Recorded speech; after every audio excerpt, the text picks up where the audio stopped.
वास्तू ज्योतिष मित्र संभाजीनगर आणि ज्योतिष प्रबोधिनी पुणे या दोन्ही संस्थांचा मी अतिशय आभारी आहे.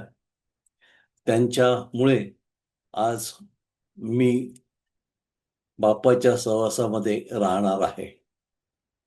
परवा कसबा पेठेमध्ये एका संस्थेमध्ये माझं गणपती या विषयावर व्याख्यान झालं होतं, पण ते व्याख्यान प्रत्यक्ष होतं. आणि त्यानंतर मग अनेक लोकांनी विचारणा केली की आम्हाला या भाषणाचं रेकॉर्डिंग वगैरे मिळेल का? पण तसं काही त्या संस्थेनं केलेलं नव्हतं. त्यामुळे त्याचं रेकॉर्डिंग आम्ही देऊ शकलो नाही. परत लोकांनी विनंती केली की आमच्यासाठी त्या विषयावर तुम्ही परत एकदा बोला. आणि लोकांच्या विनंतीला मान देऊन आज मी परत त्या विषयावर बोलणार आहे.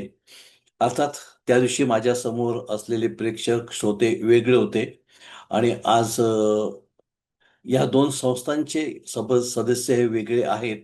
त्यामुळे भाषणामध्ये थोडा फरक पडणार आहे. सो गणपती बाप्पा मोरया.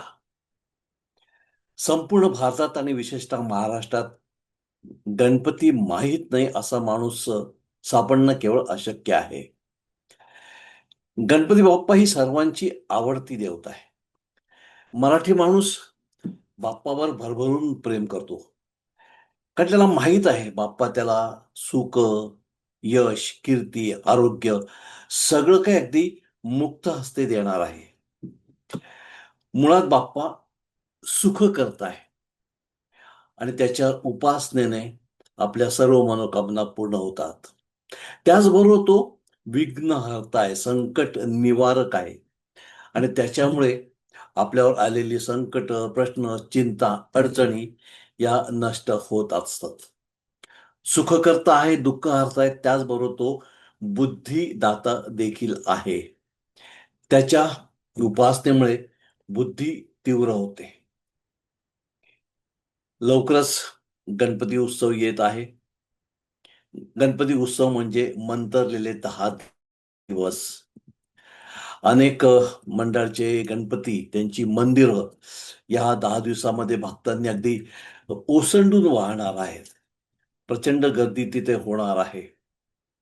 आणि सगळ्या रस्त्यावर अगदी रात्रभर देखील एकच गजर चालणार आहे, गणपती बाप्पा मोरया. अशा या बाप्पाची आशीर्वाद रूपी ऊर्जा या 10 दिवसात अनंत अक्षर प्रमाणात पृथ्वीवर येत असते या दिवसामध्ये. आणि म्हणून बाप्पाची श्रद्धापूर्वक पूजा अर्चना उपासना केली तर भक्तांना शुभ फळ मिळतात. या 10 दिवसामध्ये, या गणेशोत्सवामध्ये प्रत्येक सामान्यातला सामान्य माणूस आपलं वैयक्तिक दुःख, त्रास, अडचणी विसरून आनंदाने या गणेश उत्सवात भाग घेत असतो. आपल्या ऐपतीप्रमाणे ह्या 10 दिवसाच्या पाहुण्याची तो सर्वताही करत असतो. त्याला खात्री असते की बाप्पाच्या आगमनाने आपले नशीब नक्कीच बदलणार आहे. कोणतंही कार्य सुरळीत पार पडावं, त्या कार्यात आपल्याला यश मिळावं म्हणून आपण गणेश पूजन करतो. हे आदी दैवत आपल्या पाठीशी असता विघ्नांचे भय तर नाहीच, पण सर्व सिद्धी मात्र प्राप्त होतात आणि म्हणून तो प्रथम पूजिताय आहे. मित्रांनो, काही दिवसांपूर्वी केरळ किंवा केरला स्टोरीज नावाचा एक चित्रपट आला होता. या चित्रपटामध्ये आपल्या हिंदू मुलींच्या काही इतर धर्मीय मैत्रिणी असतात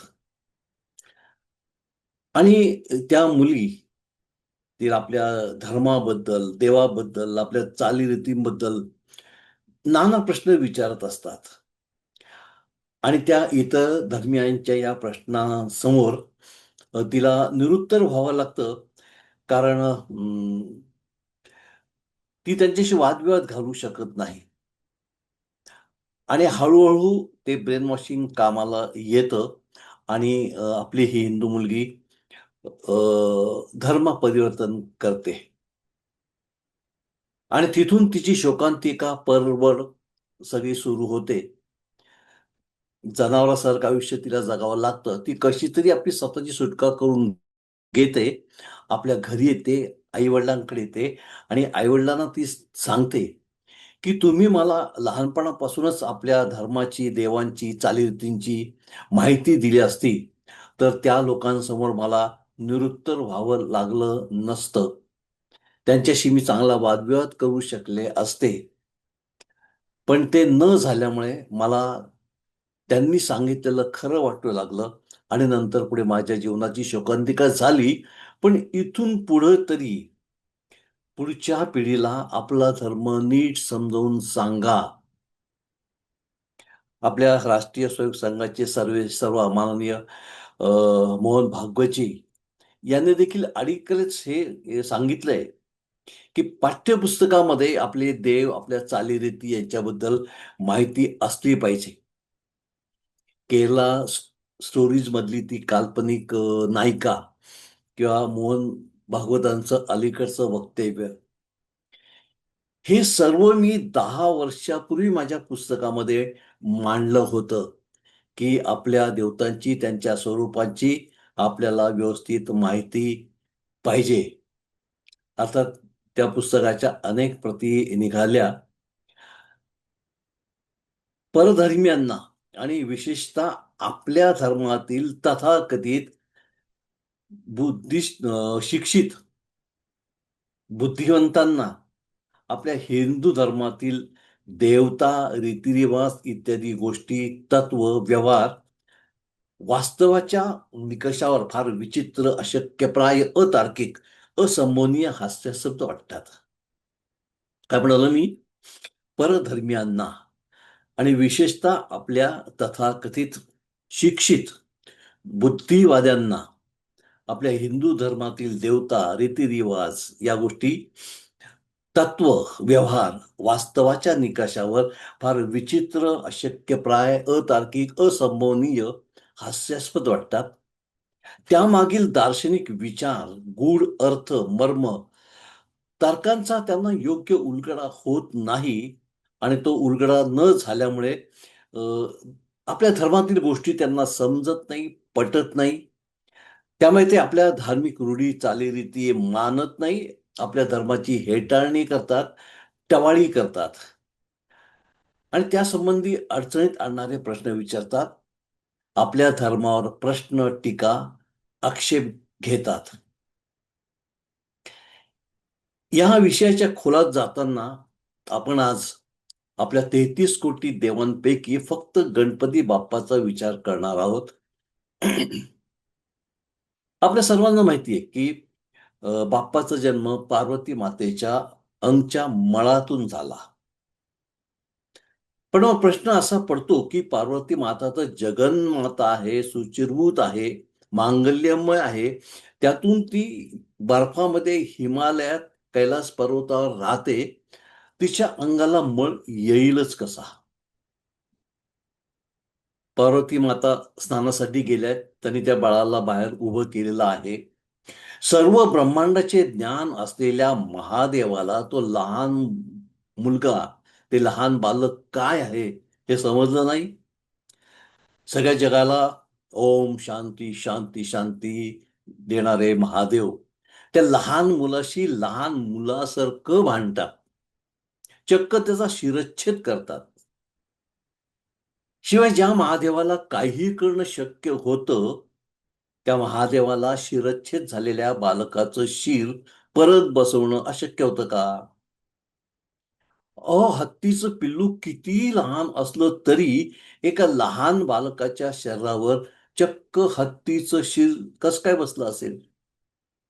पण हत्तीचंच शिर बसवायचं तर इतर प्राणी नव्हते का? वाघ, सिंह नव्हते का? हत्तीचीच निवड का केली? असते प्रश्न आपल्याला विचारले जातात आपल्या धर्माच्या विरोधकांकडून. आणि या सर्व पौराणिक गोष्टींमध्ये आत्ताच सांगितल्याप्रमाणे एक दार्शनिक गूढ अर्थ, तत्व, मर्म आहे. पण आपण त्या मर्माचा डोळसपणे सखोल विचारपूर्वक गंभीर अभ्यास कधीच केला नाही. आणि मग हिंदू धर्मविरोधी लोकांच्या प्रश्नांची समर्पक उत्तर आपल्याकडे नसतात, आपण निरुत्तर होतो. आपला तर अपमान होतोच, धर्माचा अपमान होतो, बाप्पाचा अपमान होतो. या सगळ्या गोष्टी लहानपणापासून आपण अ, गणपतीच्या पौराणिक गोष्टी ऐकत आलेलो आहोत. या सगळ्या गोष्टी आपण ऐकत आलेलो आहोत, आत्मसात केलेल्या नाही. नवीन पिढी तर या सगळ्या गोष्टी दूरदर्शन, संगणक, सीरियल याच्यामध्ये करमणूक म्हणून बघतात. रणबीर कपूरचा रामायण कसं आहे याची त्यांना उत्सुकता आहे, रामायणाची नाही. आणि हीच शोकांतिका आहे मित्रांनो. आपण आपल्या घरामध्ये लहानपणापासून पिढ्यानपिढ्या आपले आजोबा, आपले वडील यांना बाप्पाची पूजा करताना बघतोय. बाप्पाला ते दुर्वा, शमी, मंदार, मोदक, शेंदूर इत्यादी सर्व अर्पण करायचे. ते करायचे म्हणून आपणही प्रथा, परंपरा, सवय, संस्कार, रीतिरिवाज म्हणून आपण देखील दुर्वा, शमी, मंदार, मोदक, शेंदूर बाप्पाला वाहतो, चतुर्थी पण करतो. पण आपली सर्व उपासना यांत्रिक असते. शास्त्रशुद्ध, व्यवस्थित, सांगोपांग, अभ्यासपूर्ण उपासना नसते. कारण उपासना हा श्रद्धेचा भाग आहे आपण समजतो, तो अभ्यासाचाही भाग आहे हे आपल्या लक्षातच येत नाही. देव, धर्म, चालीरीती यामागील शास्त्र, तत्व, कार्यकारण भाव आपल्याला माहीत असतो का? माहीत करायचा आपण प्रयत्न केला का? माहीत नसेल तर तो जाणून घेण्यासाठी आपण कधी अभ्यास, प्रयत्न केला का? समजा आपल्या नातवाने आपल्याला विचारलं, की बाप्पाला दुर्वा का वाहतात? तुळस का वाहत नाही? बाप्पाची तिथी चतुर्थी का? रामनवमी का नाही? उजव्या सोंड्याचा गणपती म्हणजे काय? एवढा मोठा बाप्पा उंदरावर कसा काय बसतो? आपल्या नातवाच्या या प्रश्नांची उत्तरं आपल्याला देता आली नाही, योग्य उत्तरं देता आली नाही तर आपलं अज्ञान उघड पडतं. आणि आपल्या आजोबांनाही अनेक गोष्टी माहीत नसतात, हे नातवाला समजतं.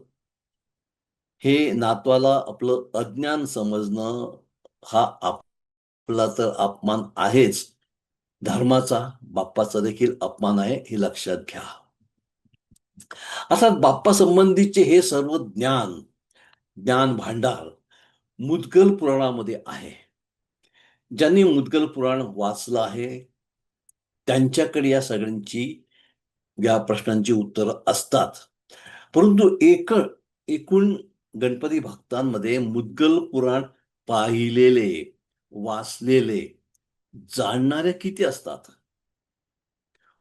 थोर, ज्येष्ठ, श्रेष्ठ गणपत्यांनी सर्वसामान्य लोकांपर्यंत मुद्गल पुराण पोहोचवलं आहे का? तर नाही. त्यामुळे मुद्गल पुराण सारखं ज्ञान भांडार हा ग्रंथ कोनाड्याची शोभा वाढवतो आहे. अर्थात गणेश उपासनेवर अनेक उत्तम ग्रंथ आहेत, नाही असं नाही. पण त्या विद्वान लेखकांनी गणेश तत्व एकतर फार दुर्बोध भाषेत लिहिलं आहे, अगम्य संस्कृतमध्ये लिहिलेलं आहे. आजकाल ह्या जैन मराठी देखील नीट समजत नाही. त्यामुळे संस्कृत तर खूप लांबची गोष्ट राहिली.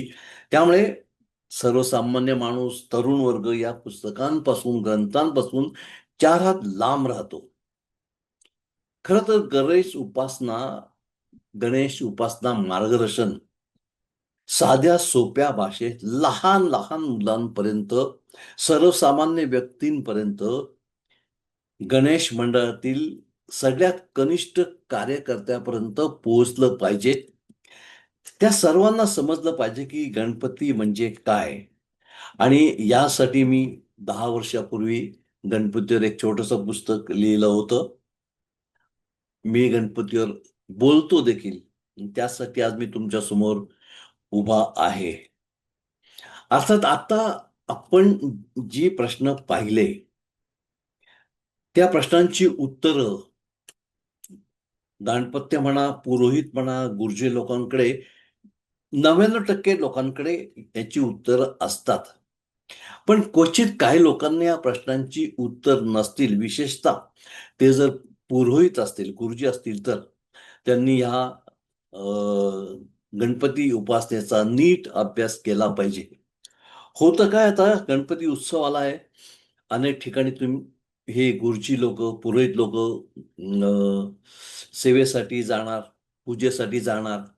या पूजेच्या मध्ये एक टी ब्रेक येतो आणि त्या टी ब्रेकमध्ये एखाद्या यजमानाने गुरुजींना विचारलं, की "गुरुजी अष्टविनायक यात्रा मोरगावपासूनच का सुरू करायची हो?" आणि त्या गुरुजींकडे त्या प्रश्नाचं योग्य उत्तर असेल तर ते यजमानाचं पूर्ण शंका समाधान करतील. पण गुरुजींनाच या प्रश्नाचं उत्तर माहीत नसेल, तर ते यजमानाच्या लक्षात येतं आणि परत ती अवहेलना त्या गुरुजीची तर होतेच, आपल्या धर्माची होते, आपल्या बाप्पाची होते. त्यामुळे विशेषतः पुरोहित लोकांनी गणपती उपासनेचा अभ्यास करणं फार आवश्यक आहे. ज्योतिषाने देखील करणं आवश्यक आहे. त्याच्याकडे मी थोड्या वेळाने येतो. पुरोहितांना आवश्यक आहे, ज्योतिषांना आवश्यक आहे आणि अगदी सामान्यातल्या सामान्य माणसाला देखील गणपती उपासना आवश्यक आहे. कारण शास्त्रात असं म्हटलंय, "कलौ चंडी विनायकाव." याचा अर्थ असा, की कलियुगामध्ये सगळ्यात शीघ्र फलदायी होणारी उपासना म्हणजे एक तर चंडी म्हणजे आपली देवी आणि दुसरं गणपती बाप्पा. त्यामुळे सर्वसामान्य माणसाला देखील आपली देवीची आणि गणपतीची उपासना आवश्यक आहे. तर असा आमचा हा बाप्पा. मित्रांनो, रावांपासून रंकांपर्यंत प्रत्येक माणसाच्या अन्न, वस्त्र, निवारा या मूलभूत गरजा असतात. जीवनातील सर्व प्रश्न या 3 गोष्टींशी निगडीत असतात आणि ह्याच प्रश्नासाठी आपण आयुष्यभर खूप धावपळ करतो, खूप झगडा करतो, दमछाक वणवण करून घेतो स्वतःची आणि तरीही कधी-कधी सामान्य सुखापासून देखील आपण वंचित राहतो. साध्या सोप्या भाषेत बोलायचं झालं तर आपल्याला पैशाचे, शिक्षणाचे, नोकरीचे, संततीचे, आत्मउन्नतीचे, थोडक्यात धर्म, अर्थ, काम, मोक्ष यासंबंधी प्रश्न असतात, समस्या असतात. आणि या समस्यांच्या उत्तरासाठी, प्रश्नांच्या उत्तरासाठी मग आपण गुरु, ज्योतिषी, कन्सल्टंट, समुपदेशक यांचे उंबरठे झिजवतो. त्यासाठी वेळ, पैसा, श्रम घालवतो. तरीही आपल्याला योग्य मार्गदर्शन, योग्य दिशा, यश मिळत नाही. मग असं वाटतं की जीवनामध्ये आशा, आनंद, सुख, यश प्राप्त करण्याचा मार्ग इतका कठीण आहे का? तर नाही मित्रांनो. जीवनामध्ये आशा, आनंद, सुख, यश प्राप्त करण्याचा मार्ग या प्रश्नाचे उत्तर अगदी सोपे आहे. बिनखर्चाचे आहे. आपल्या सर्वांच्या परिचयाचे आहे. ते आपल्याच घरात आहे. लाभदायक आहे. परंतु काळाच्या ओघात आपण त्याचं महत्त्व विसरलो आहोत.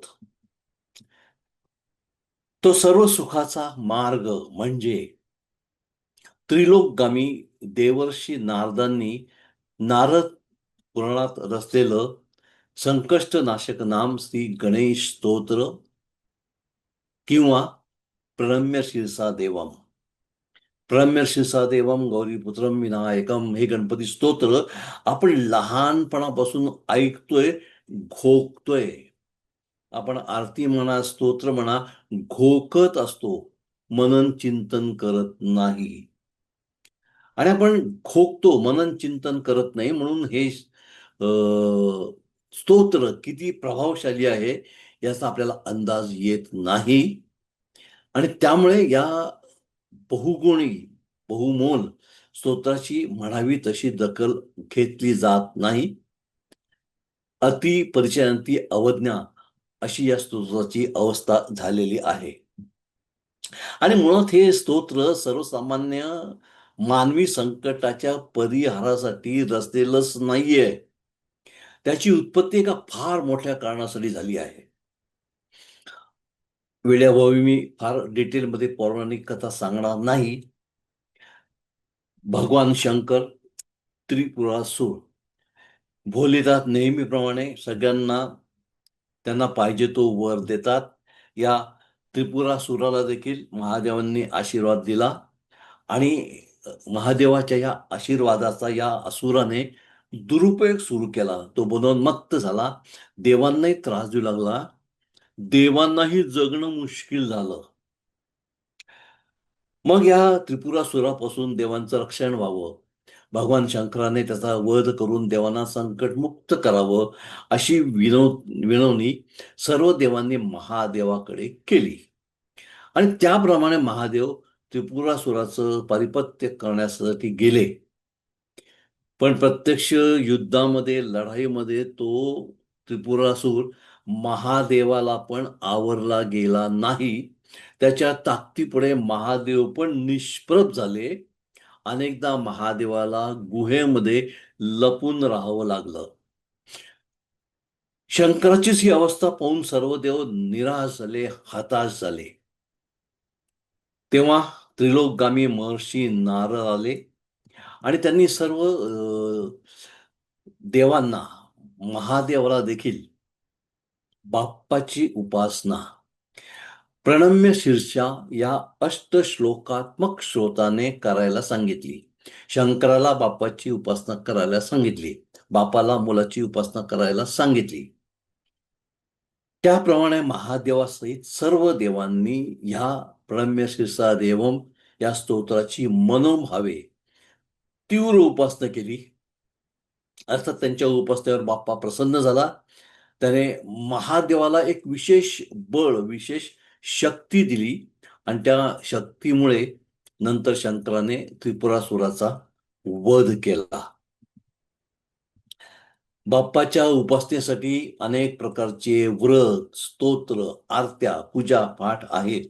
पण त्यात सर्वाधिक प्रभावशाली आहे ते हे संकष्टनाशक स्तोत्र.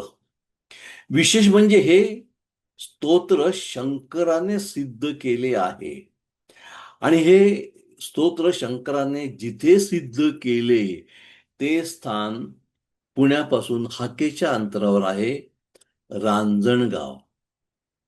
रांजणगावचा गणपती स्वतः शंकराने स्थापित केलेला आहे. म्हणून रांजणगावच्या गणपतीला महागणपती म्हणतात. हे स्तोत्र, संकष्टनाशक स्तोत्र, अत्यंत प्रभावशाली तर आहे, पण आकाराने अतिशय लहान आहे. त्यात फक्त 8 श्लोक आहेत आणि या 8 श्लोकातून अष्टसिद्धी प्राप्त होतात. या 8 श्लोकांपैकी 4 श्लोकात बाप्पाची निरनिराळी वैशिष्ट्यपूर्ण अर्थपूर्ण 12 नावं आहेत आणि नंतरच्या 4 श्लोकांमध्ये या स्तोत्राची फलश्रुती आहे.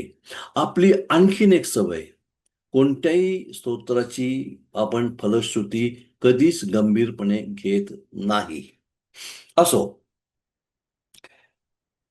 गणपती विद्येची देवता आहे आणि हे स्तोत्र गणपतीसाठी आहे. त्यामुळे विद्यार्थ्यांसाठी हे स्तोत्र फार महत्वाचे आहे. आपल्या पाल्याची अभ्यासात गती नसेल, अभ्यास त्याचा लक्षात राहत नसेल, परीक्षेत तो सतत नापास होत असेल, तर त्याची स्मरणशक्ती, बुद्धी तेज होण्यासाठी, त्याला परीक्षेत चांगलं यश मिळवण्यासाठी, चांगली विद्या, चांगली बुद्धी प्राप्त होण्यासाठी नारदच म्हणतात या स्तोत्रात, विद्यार्थी लभते विद्या.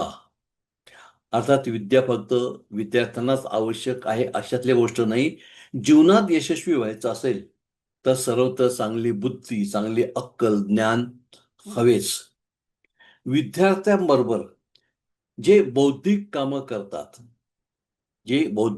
करतात, अशा ज्योतिषी, शिक्षक, पुरोहित आकडेमोड करणारे फायनान्सचे लोक, समुपदेशक अशा व्यवसायाने या लोकांनी पण या छोट्या पण परिणामकारक स्तोत्राची मनोभावे नित्य उपासना केली पाहिजे. विद्यार्थी दशेनंतर माणूस व्यवहारी जगात पाय ठेवतो, नोकरी व्यवसाय करतो, पैसा कमवतो आणि पैसा कमवताना पैसा कसा महत्वाचा आहे त्याच्या लक्षात येतं. त्याच्या लक्षात येतं की पैशामुळे जीवन आरामशीर सुखद बनते. सबसे बडा रुपया हे पैशाचं महत्व त्याला समजतं, म्हणून त्याला जीवनात पैसा हवा असतो. आणि ज्यांना जीवनामध्ये पैसा हवा आहे अशा लोकांसाठी नारद परत या स्तोत्रात म्हणतात, धनार्थी लभते धनम. शिक्षण झालं, नोकरी स्थिर झाली, मग माणूस काम तत्वाकडे वळतो. लग्न, वंशवृद्धी, संतती प्राप्ती, गुड न्यूज. आता ती गुड न्यूज जीवनातील एक सर्वोच्च आनंदाची गोष्ट आहे, त्याची तो वाट पाहू लागतो, संततीची. आणि काही कारणामुळे जीवनातील हा सर्वोच्च आनंदाचा क्षण, गुड न्यूजचा, संतती प्राप्तीचा, त्यात काही अडचणी असेल, अडथळे असतील, तर इच्छुकांनी या स्तोत्राचे पठण करावे.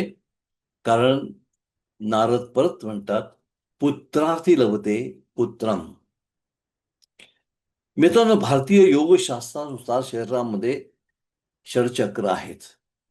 या षडचक्रात सर्वात महत्वाचं आहे ते मूलाधार चक्र. आणि या मूलाधार चक्राचा स्वामी आहे गणपती. या मूलाधार चक्राच्या 4 पाकळ्या आहेत.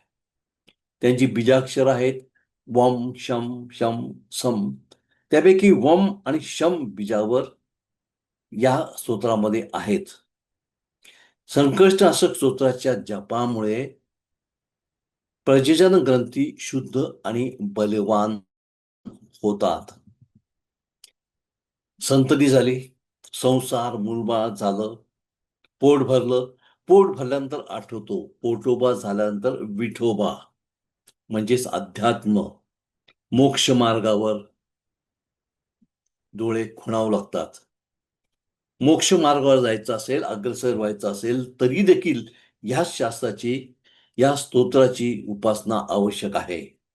देवर्षी नारद या स्तोत्रातच म्हणतात, मोक्षार्थी लभते मोक्ष.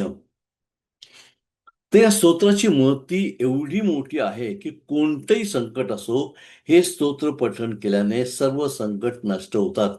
संकटनाश स्तोत्र. नारद म्हणतात की जी व्यक्ती सकाळ, दुपार, संध्याकाळ, त्रिसंध्या, त्रिकाळ, आणि बाप्पाचा अंक आहे 21. सकाळ, दुपार, संध्याकाळ प्रत्येकी 21 वेळा या स्तोत्राचं पठण केलं, षडफिर मासे, 6 महिने, तर तुम्हाला पाहिजे असलेली विद्या, धन, संपत्ती, मोक्ष संवत्सरेण सिद्धींचे लभते. आणि वर्षभर जर तुम्ही हे केलं तर तुम्हाला सिद्धी प्राप्त होते. या स्तोत्राचा पाठ करताना तुम्ही अभिषेक करू शकतात. दूधजन्य किंवा फक्त दुधाचा, फक्त जलाचा अभिषेक करू शकता. जमणं कठीण आहे, पण जमल्यास शक्यतो नदी पात्रामध्ये. कठीण आहे. शमी वृक्षाखाली, दुर्वा परिसरात या स्तोत्राचं पठण करावं. या स्तोत्राच्या प्रती स्वतः लिहून योग्य व्यक्तींना वाटाव्यात. ते शक्य नसेल तर तुम्ही या स्तोत्राच्या झेरॉक्स प्रती काढून देखील लोकांना वाटू शकता, जेणेकरून या स्तोत्राचा प्रसार आणि प्रचार होईल आणि तुम्हाला पुण्य लाभेल. या स्तोत्राचा आणि ज्योतिषशास्त्राचा फार जवळचा संबंध आहे बरं का, फार घनिष्ठ संबंध आहे. पत्रिकेत कुंडलीमध्ये 12 भाव असतात. या स्तोत्रात बाप्पाची 12 नावं आहेत. पत्रिकेतले भाव 12, बाप्पाची नावं 12. आणि या प्रत्येक भावावर बाप्पाच्या एका विशिष्ट नावाचे अधिपत्य आहे. या 12 नावांपैकी एक एक नावाचा आपण संकल्पयुक्त जप केला तर पत्रिकेतील तो भाव शुद्ध होतो.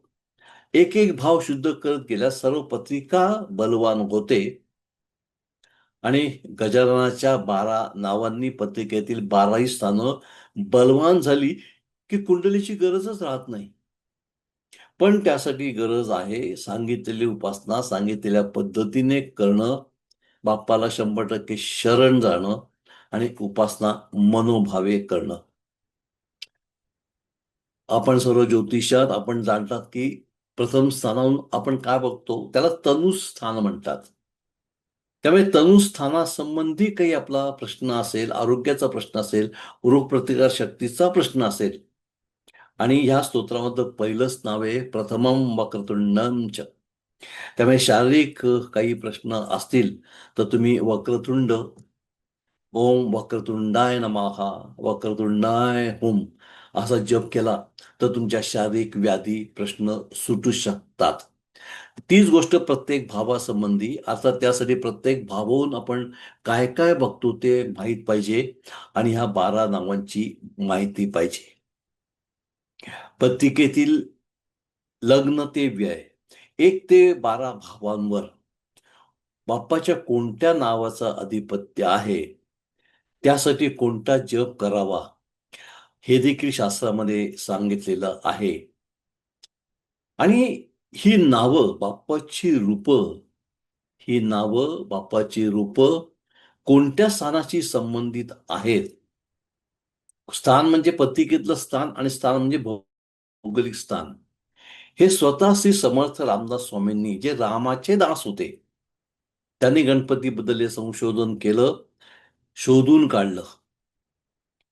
बाप्पाची नावं ज्या स्थळाशी तीर्थक्षेत्राशी संबंधित आहेत ती त्यांनी शोधून काढली आणि आपण त्या तीर्थक्षेत्री जाऊन त्या नावाचा जप केला तर जप अधिक शीघ्र लाभदायक होतो. शेवटी स्थान महात्म्य असतंच की हो. गणपती आपल्या घरी देखील असतो तरी आपण मंदिरामध्ये जातो कारण मंदिरामधल्या गणपतीच्या तिथे अनेक भक्त मनोभावे उपासना करीत असल्यामुळे तिथले व्हायब्रेशन स्पंदनं वेगळेच असतात. आणि त्याच्या पलीकडे जाऊन जिथे आता ही 12 नावं आहेत त्या मंदिरातले व्हायब्रेशन्स ही आणखीन वेगळी असणार. एक टेबल तुम्ही रेफर करू शकतात. प्रथम स्थान वक्रतुंड जप ओम वक्रतुंडाय नमः. तर हा वक्रतुंड कुठे आहे तर मद्रासजवळ काही कन्नानूर नावाचं ठिकाण आहे तिथे आहे. द्वितीय स्थान एकदंत आणि या प्रत्येक नावाला आधी ओम किंवा सी लावायचं आणि नमः. ओम एकदंताय नमः हे कनकगिरी. द्वितीय स्थान कृष्ण पिंगाक्ष कन्याकुमारीला आहे. चतुर्थ स्थान गजवक्त्र भुवनेश्वरला आहे. पंचम स्थान संतती स्थान संततीसाठी काही प्रश्न असतील तर पंचम स्थान तिथल्या गणपतीचं नाव आहे लंबोदर. कुठला जप करायला पाहिजे ओम लंबोदराय नमः. आणि हा लंबोदर कुठे सुदैवाने महाराष्ट्रात आहे गणपती पुळे. अशा रीतीने 12 स्थानांची 12 गणपतीची नावं तिथं आपल्या स्तोत्रामध्ये माहिती आहे. आपल्याला ज्या भावासंबंधीचा प्रश्न आहे त्या भावाशी ज्या नावाचा संबंध आहे त्याचा जप करायचा आहे. आता सांगितलं एखाद्याला संतती होत नसेल असलेल्या संबंधित काही प्रॉब्लेम संतती होत नाही हा एक प्रॉब्लेम, संतती असून संततीचा ताप आहे हा एक प्रॉब्लेम. असे संतती संबंधी काही दुःख असेल तर त्याने आपल्या आपल्या जवळच्या गणपतीपुळे येथे जाऊन पंचम स्थान अधिपती लंबोदराची ओम लंबोदराय नमः या मंत्राने उपासना केली पाहिजे. संकष्टनाशक स्तोत्र नावाप्रमाणे संकटांचा परिहार नाश करणारे आहे. शिवाय गणपती विघ्न दूर करणारा विघ्नेश्वर आहे. त्यामुळे संकट समयी या स्तोत्राची आपण तीव्र उपासना केली पाहिजे. अर्थात हे स्तोत्र नित्य शुद्ध स्वरूपात श्रद्धेने संकल्पासह मानायला पाहिजे. हे स्तोत्र आपल्या सगळ्यांना माहिती आहे. त्यामुळे मी परत इथे त्याचं रिपिटेशन करत नाही. माहीत नसेल तर त्याची माहिती अ, तुम्ही लवकर काढणं आवश्यक आहे.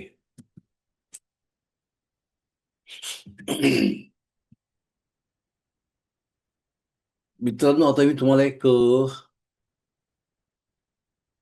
पीपीटी शेअर करण्याचा प्रयत्न करतो. Share share share share.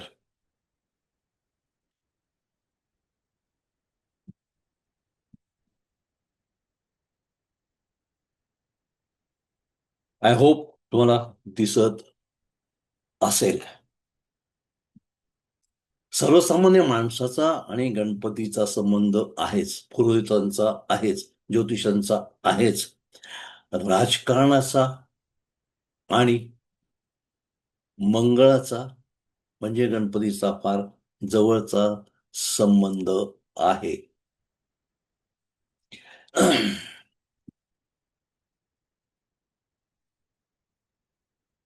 पहिली पत्रिका बघण्याच्या अगोदर आपण राजकारणाचा आणि गणपतीचा कसा संबंध आहे ते बघूया. अहो, बापाचा संबंध कशाशी नाही. अगदी ब्रह्मांड स्वर्गलोकापासून पृथ्वीवरील सर्व प्राण्यांच्या प्रत्येक दैनंदिन लहान मोठ्या घटनेवर बापाचं नियंत्रण आहे. सर्वसामान्य व्यक्तींच्या दैनंदिन जीवनातील रोटी कपडावर मकान, धर्म अर्थ काम मोक्ष या संबंधीच्या समस्यांचे निराकरण बाप्पाच्या उपासनेमध्ये आहे.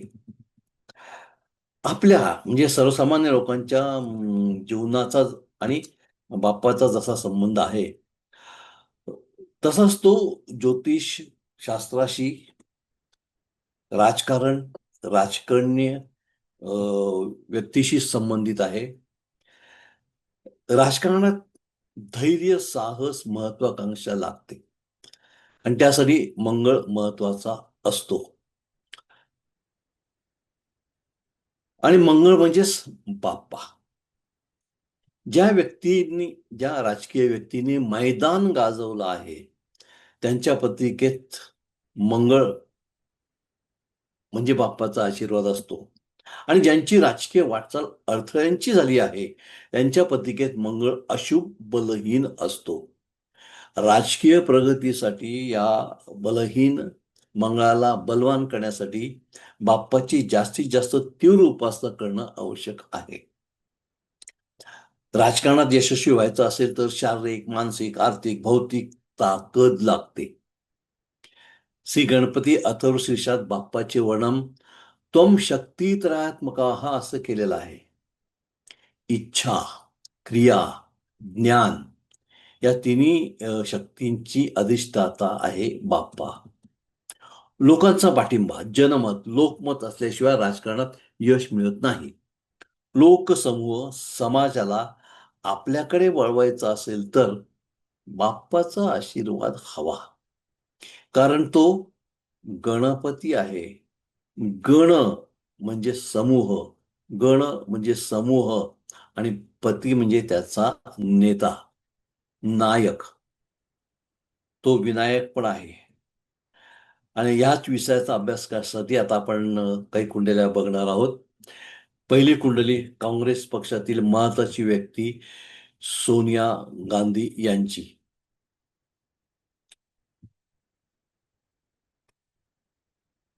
त्यांचं कर्क लग्न. कर्क लग्न म्हणजे रॉयल साइन, राजसरास.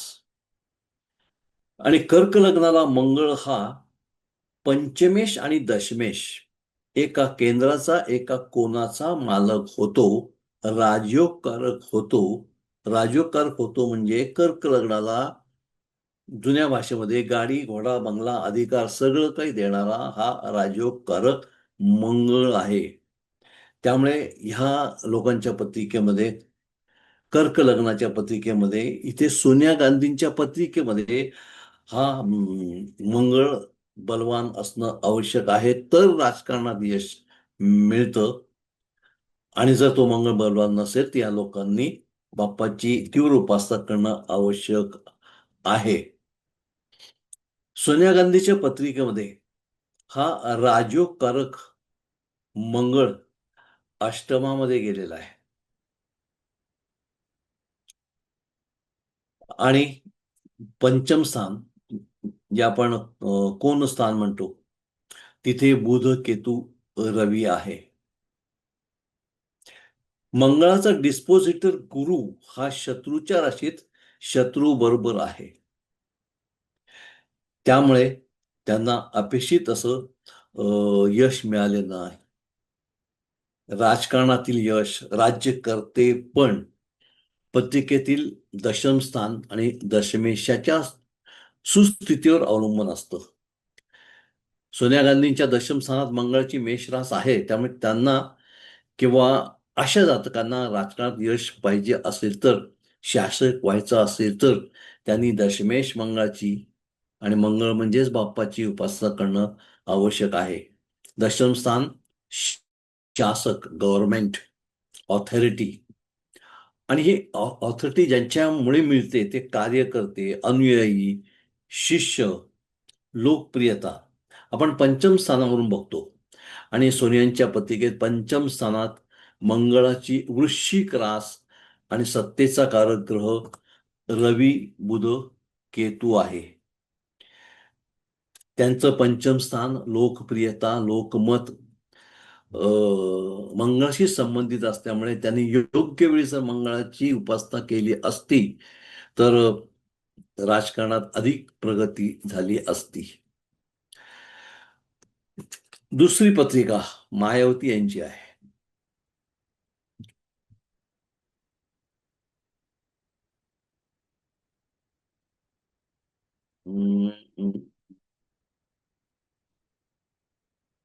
काहीतरी प्रॉब्लेम झालेला दिसतोय. कुछ तो भी प्रॉब्लेम.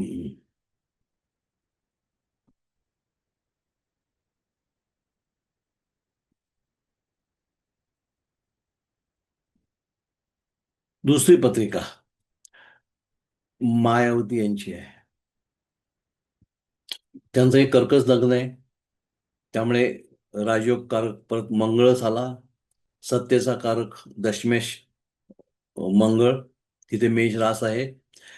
लोकमत पंचम स्थान, त्याचा देखील स्वामी मंगळच आहे. पण हा मंगळ शनी आणि राहूमुळे पीडित झालेला आहे. सत्तेचा कारक रवी, त्याच्यावर शनीची दृष्टी आहे. त्यामुळे यांनी देखील गणपतीची उपासना केली असती तर यांना देखील फरक पडला असता.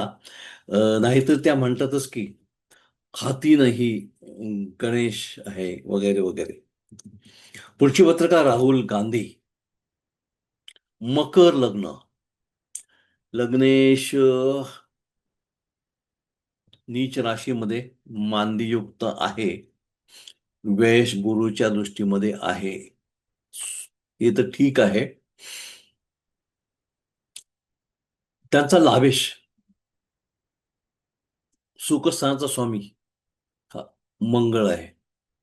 लाभेश मंगळ, चतुर्थेश मंगळ, तो षष्टामध्ये गेला आहे, शनीच्या दृष्टीमध्ये आहे.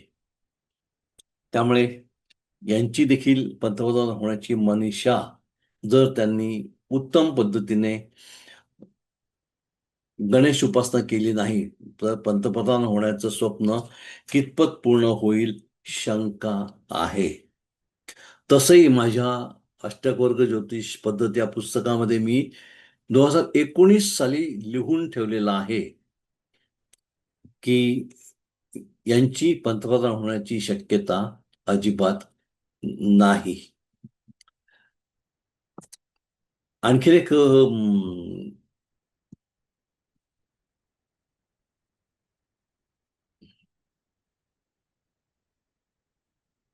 माझ्याकडे आता पत्रिका नाही आहे लालकृष्ण अडवणी यांची, पण त्यांचं वृश्चिक लग्न, लग्नात शनी केतू, पंचमात मीनेचे गुरु, स्वराशीचा गुरु हर्षल युक्त, षष्टात मेषेचा चंद्र, सप्तमात राहू, अष्टमात प्लुटो, दशमात नेपच्यून, लाभात शुक्र, लाभात शुक्र कन्येचा, व्ययात तुळेचे रवी, अधिकार योग देणारा रवी एकतर व्ययामध्ये आणि तुळ राशीमध्ये मंगळ बुध युक्त, त्यामुळे मंगळ देखील व्ययात गेला. त्यांच्या पत्रिकेत लग्नेश आणि चंद्र लग्नेश, मंगळ सुस्थितीत नाही, व्ययामध्ये गेला आहे. त्यामुळे त्यांची अपेक्षित राजकीय प्रगती झाली नाही. अडवणीचा मंगळ व्ययात आहे, शत्रू राशीत आहे, तो लॉक आणि ब्लॉक झालाय. अशा बलहीन मंगळासाठी त्यांनी वेळीच काहीतरी केलं असतं, बाप्पाची उपासना केली असती, तर त्यांनाही अटल बिहारी वाजपेयी यांची इतकी उंची गाठता आली असती आणि कदाचित मोदींच्या ऐवजी ते देखील पंतप्रधान झाले असते. काँग्रेस पक्ष दीर्घकाळ सत्तेवर होता कारण त्यांच्या धनु लग्नाच्या पत्रिकेत मंगळ मकरेचा म्हणजे उच्च आहे. उलट भाजपच्या मिथुन लग्नाच्या पत्रिकेत मंगळ सिंहेचा असला तरी शनी राहुयुक्त आहे. त्यामुळे 2 खासदार ते 300 खासदार ही प्रगती करताना त्यांना खूप वाट बघावी लागली. शनी विलंब. भाजपाला या लाभेश मंगळाचे अधिक लाभ पाहिजे असतील तर त्यांनी देखील बाप्पाला शरण गेलं पाहिजे. मनमोहन सिंग पंतप्रधान पदाच्या 2 टर्म त्यांनी आरामात पार पाडल्या कारण त्यांचा पराक्रमेश मंगळ लाभात लाभेश युक्त आहे. आपल्याकडे लहान मोठ्या निवडणुका कायमच चालू असतात आणि मग इच्छुक नगरसेवक, आमदार, खासदार वगैरे ज्योतिषांना वारंवार भेटत असतात. त्यामुळे असे जातक आले की त्यांच्या पत्रिकेतील मंगळ बघा आणि त्यांना योग्य तो मार्गदर्शन करा, जेणेकरून त्यांचा पैसा, वेळ सगळं वाया जाणार नाही. मित्रांनो, ज्योतिष आणि बाप्पा हा एक महत्वाचा विषय आहे. ज्योतिष आणि बाप्पा असा विषय पाहून कदाचित तुम्हाला आश्चर्य वाटेल, कारण आजपर्यंत ज्योतिष आणि बाप्पा यांचा प्रत्यक्ष संबंध दाखवणारं लिखाण, भाषण माझ्या तरी वाचण्यात, ऐकण्यात आलेलं नाही. तुम्हाला माहित असेल मला कळवा, माझं अज्ञान दूर होईल. आजकाल पत्रिका सॉफ्टवेअरमधून काढल्या जातात, प्रिंटआउट काढलं जातं. तरी अतिशय छोट्या प्रमाणावर आजही काही ज्योतिषी पत्रिका हाताने लिहितात आणि या अशा हाताने लिहिलेल्या पत्रिकेवर पहिल्या पानावर गणपतीचं चित्र असतं आणि इथूनच ज्योतिष आणि बाप्पा यांचा संबंध सुरू होतो. शिवाय प्रत्येक संस्कारी ज्योतिषी पत्रिका लिहिण्यापूर्वी किंवा वाचण्यापूर्वी, पत्रिका ऑलरेडी तयार होऊन आली असेल तर वाचण्यापूर्वी श्री गणेशाय नमः, सजयते सिंदूरवदनो देवो यत्पाद पंकज स्मरणम, असे गणेश स्तवन अवश्य करतो. आणि हिंदू धर्माप्रमाणे श्री गणेश प्रथम पूजिता आहे, मग ज्योतिषशास्त्र ते त्याला कसं काय अपवाद असणार. म्हणून ज्योतिषीही म्हणतो, ज्योतिषानेही म्हणायला पाहिजे, आधी वंदू तुझं मोरया. ज्योतिष म्हटलं तर शास्त्र पण आहे आणि कला पण आहे. आणि बाप्पा 14 विद्या 65 कलांचा स्वामी आहे. त्या कलेमध्ये ज्योतिष पण येतं. स्कंद पुराणात गणपतीचा उल्लेख आद्य ज्योतिषी म्हणून केला आहे. स्कंद पुराणात गणपतीचा उल्लेख आद्य ज्योतिषी म्हणून केलेला आहे. भगवान महादेवांनी श्री गणेशाला काशी नगरीतील घराघरात जाऊन आपल्या मधुर वाणीने लोकांना त्यांचे भविष्य सांगावे अशी आज्ञा केली होती. अर्थात गणेशाने या पितृ आज्ञेचे पालन केले, हा प्रश्नच नाही. श्री गणेशाचा शिरच्छेद महादेवाने केला, ही गोष्ट सर्व परिचित आहे. पण आणखीन एक दुसरी गोष्ट आहे ज्याचा संबंध आपल्या शनी महाराजांशी आहे. एकदा बाल गणेशाला भेटायला सर्व देव आले, त्यात शनी महाराज पण होते. आपली पापदृष्टी बाल गणेशावर पडू नये म्हणून, काही अनर्थ होऊ नये म्हणून शनी महाराज त्या बाळ गणेशाकडे बघत नव्हते. आणि हे पार्वती मातेच्या लक्षात आलं आणि पार्वती मातेने शनीला सांगितलं, शनी महाराज काही काळजी करू नका, तुम्ही बाळाला बघा, काही वाईट होणार नाही. आता पार्वती मातेने सांगितलंय म्हणून मग शनी महाराजांनी नाईलाजाने बाल गणेशाकडे पाहिलं. त्यांची नजर गणेशाच्या मानेवर पडली आणि त्याच क्षणी गणेशाचा शिरच्छेद झाला. अशा तऱ्हेने ज्योतिषातील शनीचा संबंध बाप्पाच्या शिरच्छेदाशी आहे. ही गोष्ट ब्रह्मवैवर्त पुराणात सांगितलेली आहे. श्री गणेश भक्तांच्या नवसाला फार शीघ्र पावतो अशी उदाहरणं पुराणात, इतिहासात आपल्या आजूबाजूला देखील आहेत. असं म्हणतात की लोकमान्य टिळकांच्या जन्माच्या वेळी त्यांच्या मातोश्रीने श्री सिद्धिविनायकाची घोर उपासना केली होती, म्हणून त्यांच्या पोटी असा क्रांती सूर्य जन्माला आला. टिळकांच्या उदाहरणावरून लक्षात येतं की संतती प्राप्ती आणि संतती सुखासाठी गणेश उपासना शीघ्र फलदायी आहे. आत्ताच आपण पाहिलं, संकष्टनाशक स्तोत्रात म्हटलंच आहे, पुत्रातील वदे पुत्रम.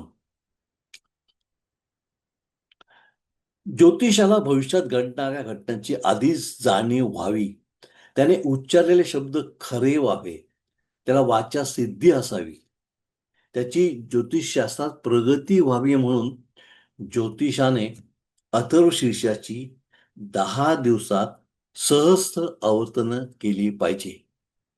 शिवाय नित्य नियमाने रोज अथर्वशीर्षाची किमान 21 आवर्तन केली पाहिजे. प्रत्येक लग्न, प्रत्येक राशीसाठी मंगळ महत्वाचा आहे. तो कोणाचा राशी स्वामी आहे, कोणाचा राजयोगकारक आहे, कोणाचा लाभेश, कोणाचा सप्तमेश, कोणाचा पंचमेश, कोणाचा भाग्येश आहे. ह्या जातकांना श्री गणेशाची उपासना नितांत आवश्यक आहे. आणि जलतत्वाच्या राशीच्या जातकांनी गणेशाची उपासना अवश्य करावी असं म्हणतात. पत्रिकेत मंगळ आत्माकारक आहे, मुंता स्वामी आहे, दशा स्वामी आहे. आणि तो जर बलहीन, नीच, असंगत, मृत अवस्थेत असेल, त्रिक स्थानात असेल, अष्टक वर्गात त्याला 4 पेक्षा कमी गुण असतील, शत्रू कक्षेत असेल, तर अशा वेळेस त्या बलहीन मंगळाला बलवान करण्यासाठी त्या जातकांनी गणेशाची उपासना केली पाहिजे. ज्योतिषशास्त्रामध्ये केतूला भौमवत म्हणजे मंगळाप्रमाणे समजतात. केतूकडे मंगळाचे सर्व गुणदोष आहेत. केतूच्या प्रभावामुळे भावाला, ग्रहाला जीवनाला ग्रहण लागते. रवी केतुयुक्त असेल तर व्यक्तीला योग्य ते पद प्रतिष्ठा मिळत नाही. शुक्र केतुयुक्त असेल तर वैवाहिक सुख मिळत नाही. बुध केतुयुक्त असेल तर मेंदूजन्य विकार होऊ शकतात. अशा वेळी केतूच्या कचाट्यातील त्या ग्रहाला मुक्त करण्यासाठी गणेश उपासना आवश्यक आहे. वाचा, वाणी. वाणीचे परा, पश्चंती, मध्यमा, वैखरी असे 4 प्रकार आहेत. आणि ज्ञानेश्वर माऊली म्हणते की या चतुर्वाचेचे अधिष्ठान श्री गणेश आहे. त्यामुळे बोलणं हे ज्यांचं कर्म आहे, अशा ज्योतिषी, वक्ता, शिक्षक, समुपदेशक, पुरोहित या जातकांनी गणपतीची उपासना करणं आवश्यक आहे. प्रत्येक सामान्य माणसाला आरोग्य, धन, यश, कीर्ती, सुख, समृद्धी अशा व्यावहारिक गोष्टी पाहिजे असतात. पृथ्वी तत्व, अर्थतत्वाच्या गोष्टी पाहिजे असतात. पृथ्वी तत्व, अर्थतत्वाच्या गोष्टीसाठी डाव्या सोंडेच्या गणपतीची उपासना करावी. आणि याच्या पलीकडच्या गोष्टीची, ज्यांना अध्यात्म, धर्म, मोक्ष मार्गावर चालायचं आहे, त्यांनी उजव्या सोंडेच्या गणपतीची उपासना करावी. 3 आणि 9 अंक ज्याच्यावर गणपतीचं आधिपत्य आहे.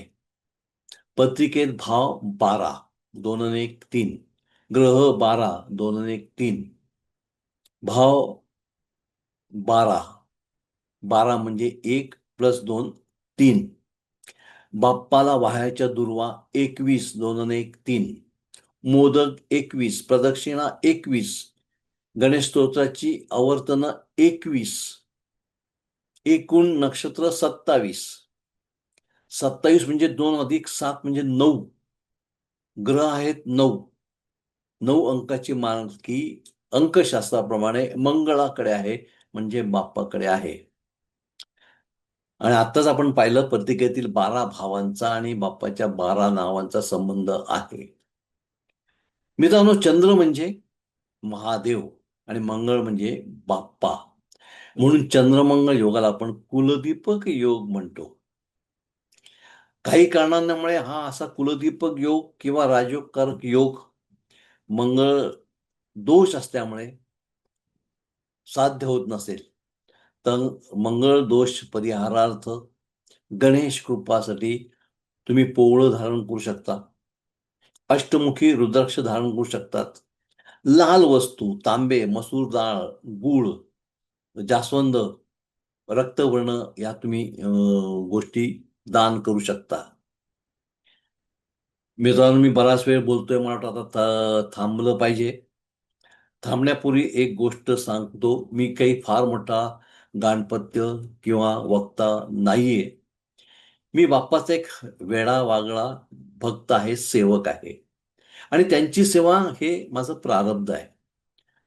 असं म्हणतात की आपण गुरु शोधत जायचं नसतं, गुरु शोधत आपल्याकडे येतो. तसं तुम्हाला कदाचित माझं वाक्य उद्धटपणाचं वाटेल, पण बाप्पाने माझ्यासाठी ही गणेश उपासना माझ्या जन्माच्या वेळेसच माझ्या पत्रिकेमध्ये लिहून ठेवलेली होती. त्यांची सेवा हेच माझं प्रारब्ध आहे. आपल्याला माहिती आहे, ज्योतिषशास्त्रामध्ये धर्म आपण नवम स्थानावरून बघतो, वडील आपण नवम स्थानावरून बघतो आणि प्रणम्य शीर्षामध्ये नवम स्थानाचा अधिपती आहे भालचंद्र. नवम स्थान धर्म, नवम स्थान वडील, नवम स्थान भालचंद्र. माझ्या वडिलांचं नाव भालचंद्र आहे. माझ्या नवम स्थानामध्ये मेष रास आहे, धर्मस्थानामध्ये मेष रास आहे, स्वामी मंगळ. चतुर्थ स्थान जीवनाची संध्याकाळ, लागले डोळ्याता पहिलं तिला अशा अवस्थे म्हणजे चतुर्थ स्थान जीवनाची संध्याकाळ. माझ्या चतुर्थ स्थानामध्ये मंगळाचीच वृश्चिक रास आहे. त्यामुळे त्याने सांगितलेलं आहे की आता मोक्षार्थी लभते मोक्षम, हे लक्षात ठेवा.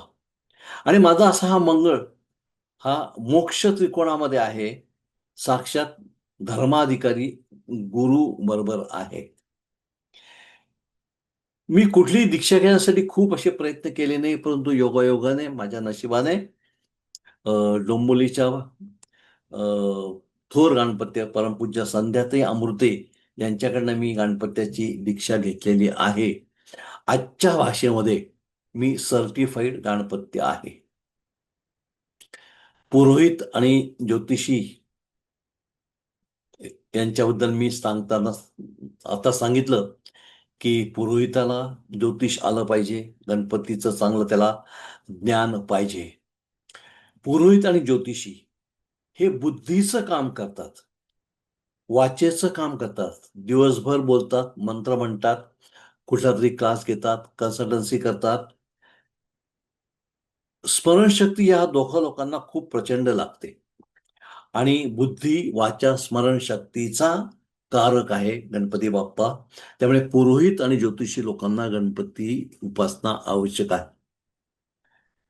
ज्योतिषामध्ये किंवा पौरोहित्यामध्ये तुम्हाला जर यश मिळवायचं असेल, तर आधी तुमचा आध्यात्मिक पाया चांगला पाहिजे आणि आध्यात्मिक पाया चांगला होण्यासाठी तुमची षडचक्र चांगली पाहिजे आणि या षडचक्राचा आधार आहे मूलाधार चक्र, जे गणपतीचं आहे.